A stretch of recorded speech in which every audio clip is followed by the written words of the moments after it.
Hello and welcome to a new video. As announced in a short video that I just published, I some time ago bought this Insta360 Go 2, and I bought it just because the form factor triggered me. It was kind of something I liked. It was very compact, very, all integrated, and I thought this was a cool thing.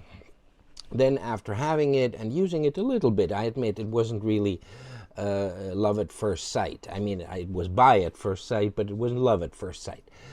So I started using it a little bit. I took it on holiday. I appreciated very much the fact that at least the camera unit, so the little, this little thing was submersible. It was waterproof and everything. Obviously not the charging case and the remote, but the camera unit itself is completely waterproof, so you can take it into the water and everything.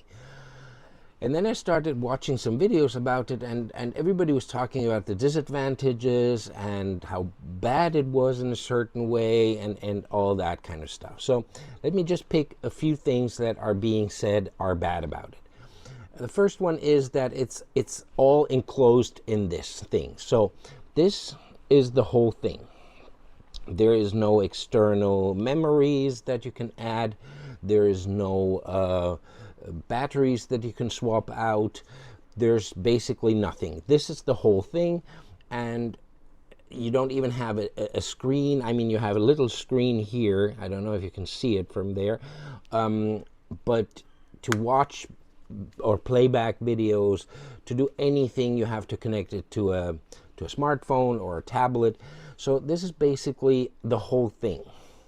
And I admit this may be a disadvantage, but on the other hand, it's also an advantage, because maybe this is not the perfect main camera, but this is a backup, or this is something that you can easily carry around.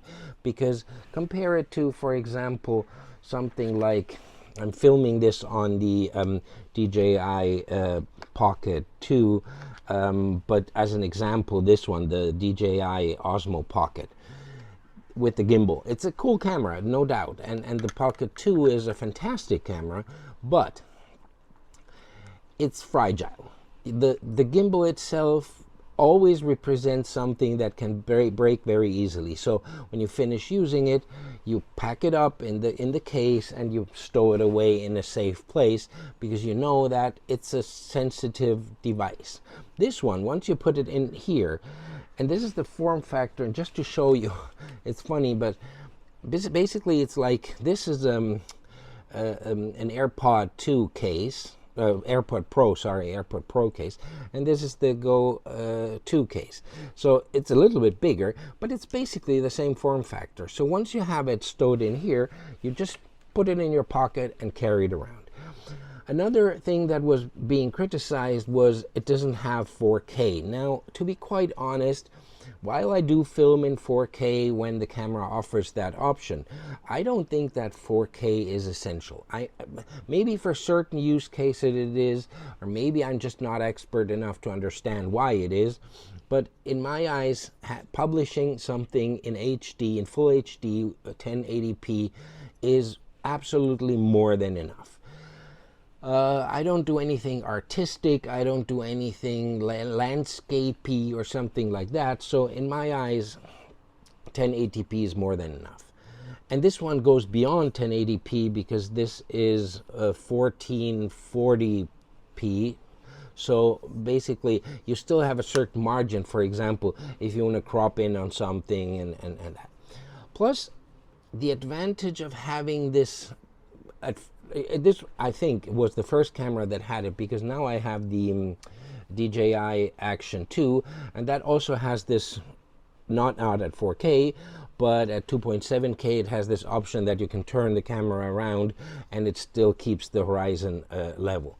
So, and this one had it right from the start. I think maybe it was the first one to have it. And then the other disadvantage that people say this has, and it is a disadvantage, it's the audio issue. This camera does not have any way basically to add an audio track in good quality, or in better than the built-in quality. On the other hand, while this, I think this up here in the camera module is the microphone. To be quite honest, if you vlog with this or something like that, it's more than enough quality. It's absolutely more than enough quality. If you want to have anything beyond that, you will have to use an external recorder and sync the track in post-processing, which is a possibility. It's not necessary if you don't want to, but the quality of this, just for a quick, shot, is more than enough. In addition to that, and that is how I use it, this has become my go-to B-roll camera. Why? Because you have this little thing that is magnetic. So for example, you want to just take a shot of a scene and you want to move through that scene. You take this, you stick it to something magnetic, to a lamp post or something like that. You do your walk through and then pick it up again. This is absolutely fantastic. This has just the internal memory. This is the old one, so this is the 32 gig version. There is a 64 gig version, but to be quite honest, I mean, I didn't do the math, but on these 32 gigabytes of memory in 1440, you can probably put, and maybe totally off, but say you put on an hour of video, or 45 minutes, or 30 minutes. 30 minutes of B-roll on a day, and with the option of just downloading it to your smartphone and then keep going, this is, in my perspective, this is more than enough. So why do I think that this is still a great option, even in 2022, as, say, maybe not your main camera, but a secondary camera? This has a great price. The image quality is absolutely decent. The form factor and the compactness is great to carry it around. It has basically no impact on your load, because this is very light, this is very small, and this is all enclosed. So it's not something you have to put away in a specific way to protect it. This is something you really literally put in your pocket. Even if you're wearing, shorts, this goes in your pocket and you will hardly realize it's there. So, what are the negative sides? Yes, it is not the best quality, saying, it doesn't have 4K, but it has more than full HD to work with. It's all enclosed, so that there's no memory expansion possibility, there's no external battery, but you have your USB-C here, where you can connect it to either a device to take off the data off it, charge it, and then you can connect it to your smartphone and also unload the data, reformat the internal memory, and go on from there. What are the other disadvantages? I mean, yes, the image stabilization, as with any camera that doesn't have a mechanical or optical image stabilization, in low light ends up being not perfect. But that is the case with GoPros, that is the case with DJI Action 2 cameras, anything like that. So in the end, just for your B-roll, just for quick shots, and the audio part. The audio part is true. I mean, the audio within the camera is not bad. It's maybe not as good as working with an external microphone and all that stuff. And the lack of possibility to connect any type of external audio, maybe it's an oversight. Maybe they could have done something through the USB port. I don't know. I'm not judging that. But it's good enough for the quick shot you may want to take. And if you really, really, absolutely need to add a track, say, for example, I've been using, I don't find it right now, I've been using this DJI mic, and if you want, and I tried it and it works, you can record a track on just the microphone.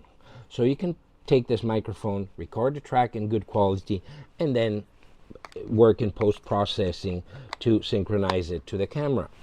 So in my perspective, and I'm repeating this thing a lot of times here for everybody to understand, maybe this is not the perfect standalone camera.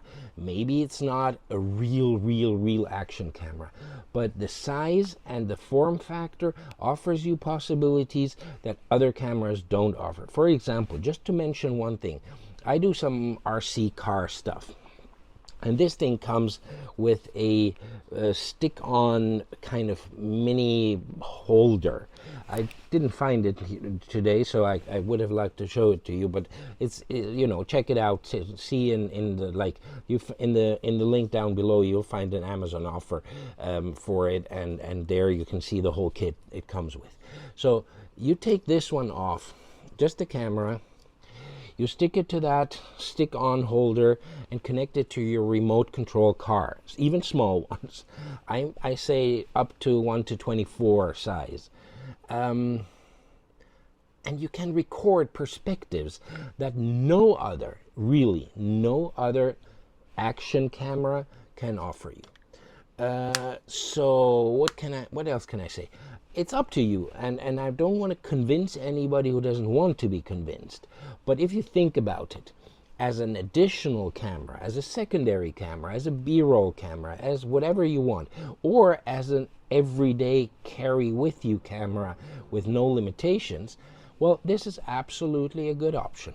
So if you think about it and you're interested, you would help me out a lot by checking out the link down below. I'm not sure if I can still put on a link for the US, but definitely for European Amazon, and that's it. You know, my recommendation is take it into consideration if it fits your workflow and your use cases. If not, well, doesn't matter. So thank you for watching. Like and subscribe if you feel like it. If you have any comments, put them down below. If you disagree with me, no problem, comment it. Maybe I can learn something too from the feedback you can give me. So have a great day, and bye bye, see you next time.